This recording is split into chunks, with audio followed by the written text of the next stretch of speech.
Do you have an object in your house that tells the story of what it is to be Canadian? If so, the Niagara Falls History Museum needs your help to lend a piece of your history for this temporary exhibit in 2017. Next year, in order to celebrate Canada's 150th birthday, what we've decided to do is, rather than showcase our collection, was to reach out to the community in hopes that they could lend us objects that would tell their stories and their connections and their history to Canada.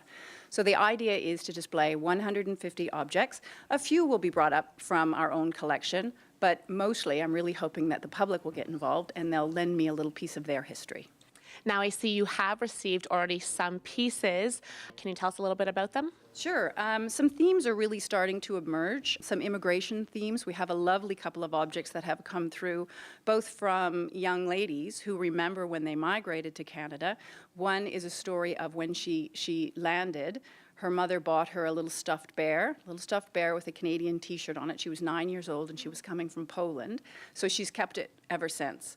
Similarly, I have another lady who's donated a similar object. It's a necklace. So she remembers when they landed in Canada and the small maple leaf was purchased for her. And she says that she wears it every single Canada Day ever since.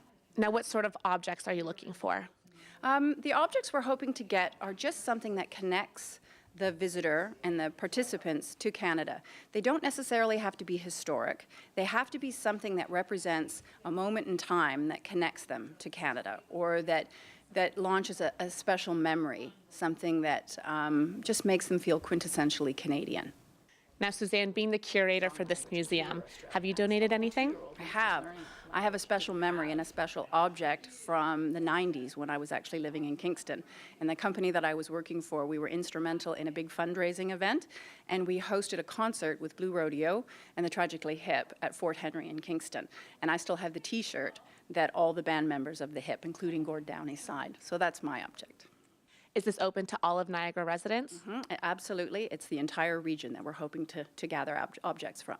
Now, what objects are the museum submitting for this collection? Well, that's probably going to wait until we get closer to the end. We'll see what areas we might need to supplement, or perhaps we feel that there's some areas that we're lacking.